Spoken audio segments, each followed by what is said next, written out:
I think that Poppy Playtime Chapter 3 is the worst one in the series. Now look, just because I think that this is the worst doesn't mean that I think it's a bad game. In fact, I don't think that Chapter 3 is bad overall. I guess instead of calling this the worst, I should call it the weakest. Although I do have some massive problems, but even still, this is better than anything Five Nights at Freddy's has come out with since Help Wanted.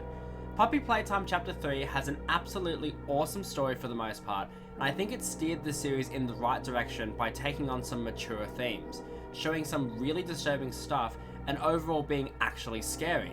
So I'm not saying that this game is bad by any means, and I do understand the hype around it.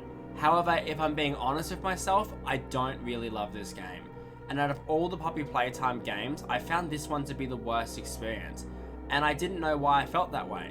However, the other day I was watching Markipliers finish the game, and he had quite a few things to say about the game, which I found myself 100% agreeing with. And that's when I decided that I had to make this video. Don't take this as a complete bash on Poppy Playtime or Chapter 3 itself, even though it totally is. I'm just expressing my opinion on some of the flaws in this game that ruined the experience for me personally and might ruin it for others. Just do me a small favor and actually watch the video to the end before you write in the comments telling me that I'm wrong. So I guess let's just dive into the video before I get shot. Alright, so before I start tearing this game apart, I want to first talk about the positives that I have about this game.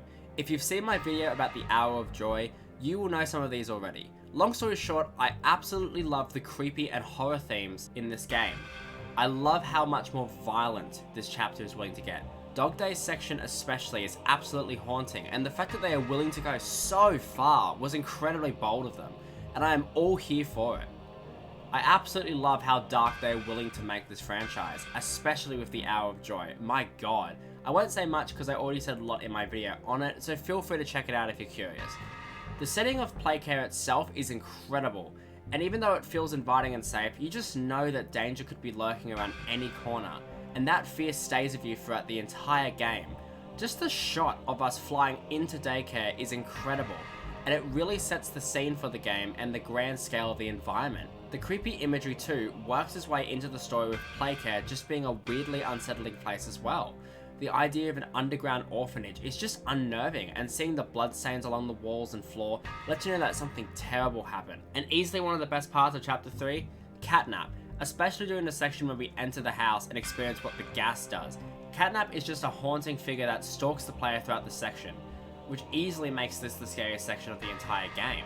The creepy messages, Catnap peering from behind the wall, leading to the VHS tape where Huggy Wuggy takes on this nightmarish form and chases you down. It's amazing, and I gotta say, the one thing that Chapter 3 nailed in this one was the overall atmosphere, and actually was scary in most parts. However, that's where my praise ends. Well, the majority of it at least. It's time for me to talk about why I think that this is the worst chapter in Poppy Playtime.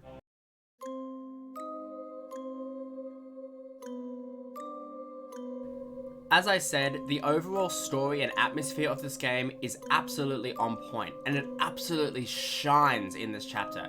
However, when it comes to the actual game itself and how it plays, oh boy does this chapter start to go off the rails. Now, I understand that Poppy Playtime from the beginning has always been somewhat of a puzzle game, so the fact that this chapter also has puzzles is not the issue. The issue comes down to how engaging the puzzles are and how well they flow with the story itself. To explain what I mean, we gotta look back at the first two chapters. In Chapter 1, anytime that you solve a puzzle, it has a logical place in the story, and the completion of the puzzle pushes the story along in a satisfying way. You have to solve the puzzle with the coloured buttons, which grants you the access to the blue hand, which allows you to enter the section with Huggy. Then the power goes out, so you have to reset it to move forward. You have to boot power to the toy machine to make a toy in order to leave. Each puzzle progresses the plot forward in a meaningful way that doesn't feel redundant to do. Chapter 3 does have more puzzles that I feel like just are adding onto the runtime, but it makes up for it by having unique puzzles for each section, so we rarely repeat anything. Everything is fresh and unique, and the game adds mechanics to complement the new puzzles. The game also has some of the best puzzles in the series. Now, these are more mini-games obviously, but these actually work super well and are part of the reasons that I love Chapter 2 so much. When we look at Chapter 3, there are a lot of puzzles we have to complete, and I mean a lot of puzzles. However, unlike the previous chapters, a lot of these puzzles repeat themselves without really progressing the story in a way that feels meaningful. A lot of the puzzles just feel like adding extra steps just to add to the runtime. And unlike the first two chapters, the mechanics brought in don't really do much to enhance the puzzles or to make them interesting. It just adds an extra step. For example, the pole and the cannon where you have to line up the beam so it shoots diagonal. This doesn't really do anything except add to the difficulty of the puzzle, which just gets more and more frustrating as the chapter goes on. Plus, we are introduced to a lot of the new mechanics early on in the chapter, so we never get surprised by the new mechanics or features because we have already seen it all. And adding jump boosts and more poles does nothing but add extra steps to the exact same puzzles. There's two types of puzzles, line the beam and place batteries in a certain order. These two puzzles are fine on their own, but when you have to do these puzzles over and over again, they get frustrating, especially when one of the puzzles is used in two of the boss fights, one with Mr. Light and one with Catnap. Speaking of which, can we talk about how dumb the school section is? I mean, maybe I just suck, but I struggled so much during my playthrough of this section. The puzzling with the batteries while having to look at Mr. Light confused me so much, and because of the dumb checkpoint system in this game, I ended up being here for like an hour. Speaking of the checkpoints, some of them just pad on for time. Some of them I totally get, but 3 examples that really frustrated me were the 3 boss fights. Mr. Light's section had to be beaten in one go or you had to restart. In the Dog Day Chase, if you died, you spawned on top of the stairs and then had to walk down the stairs, across the pool, across the jail cells, watch Dog Day die again, and then get another attempt. And then there's the final Catnap boss, which in order for me to properly talk about, I need to address my problems with Catnap. Now, as I said before, Catnap is a great character. I love him. He's easily the scariest character in Poppy Playtime and easily the creepiest as well. He has one of the best designs in the series and his presence in Chapter 3 is definitely felt. Pretty much every single character treats Catnap like a god that can kill you at any time. He has this scary presence that builds up with him watching you through the shadows during the house section, seeing this massive cat sneak around the house so silently, wondering when he will pounce. However, after the house, we don't see him again until the end of the counselor's office section, where he gets in a quick jump scare just before we leave. Catnap is only a threat during his final boss battle, which if I'm being honest, is just very poorly designed. Catnap has been built up as this haunting hunter who stalks his prey in the shadows before pouncing on them when they're at their most vulnerable. This silent and hidden hunter lines up with real-world cats and their behaviour. However, this game builds up Catnap so much just for him to turn into this nightmarish cat, which yes, is scary, but all he does is stomp around, and yes, I know he technically hides in the final boss, but it's not in the way that it should. It should have been like the mini Huggy section in my opinion. And speaking of the final boss, let's talk about it. Right before we place the final big battery, Catnap tells us to leave Playcare or he will kill us, even though he has had multiple chances to kill us and technically tried to at the start of the chapter. He then thunders his way into the main control area, turns into the big scary Catnap and chases us into this Five Nights at Freddy's style safe room kind of section, I don't even know, where you have to use the batteries to activate steam in order to scare Catnap away or close a trapdoor. Certain batteries require you to use the purple and green hand in order to activate electric pulses to give power, which is honestly just what? These sections are so tight, and if you haven't yet mastered the controls, which you won't have because all the puzzles before were lighting up beams of energy, not doing parkour, you die and you have to sit through a 2-minute tutorial if you can even call it that. During my playthrough, I had absolutely no clue what to do for like 20 minutes until my stream chat literally stepped me through it. The final fight is just so poorly designed, just like the rest of the game. The game's setting and story is really cool, but the gameplay is just badly designed and it just makes the viewers frustrated. And this is exactly what Markipliers talked about. And so I'm going to let you guys listen to what he had to say exactly. Skip to this point of the video if you don't want to listen to Mark. Here's what I think. Obviously, I was frustrated with it. That's obvious. I'm fine with a story that unfolds, like, without revealing everything. I actually like that, and it's like, it's got layers there, and there's a universe that is, and you don't need to know all about it to be in there experiencing it, right? Right.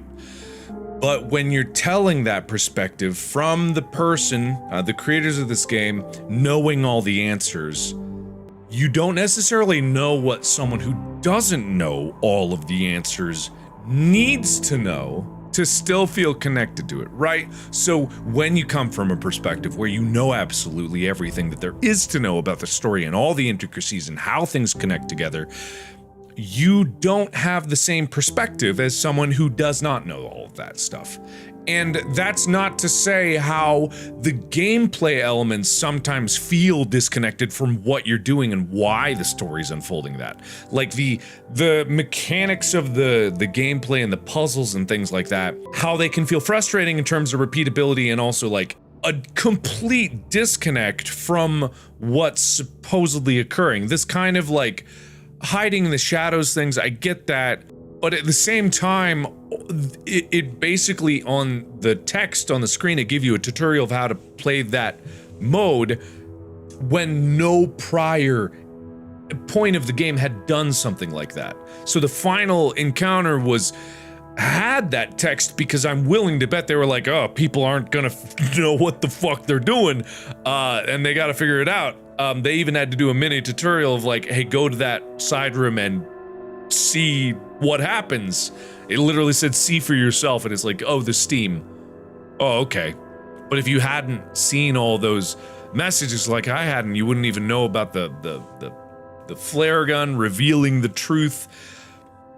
And so what you get is there is an interesting story here, and I actually can connect with like, oh man, that's fucking, oh man, everyone dying, like the toys rebelling for some reason. Okay, I can get to that. Even the most out there extraordinary universe with the craziest things occurring, you can get into, and I wanted to get into them. I think like that part of it is very interesting.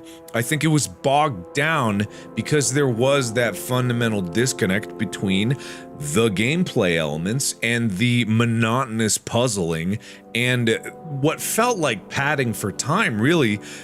Whereas you had this nice setting of like, okay, play care.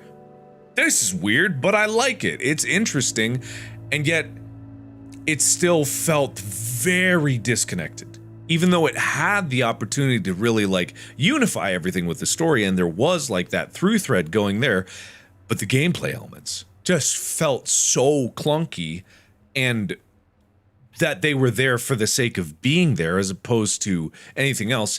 And I can totally see like, okay, these are skill building moments of these puzzles, of using the different hands to get to this final confrontation, but the final confrontation didn't hold any meaning for me.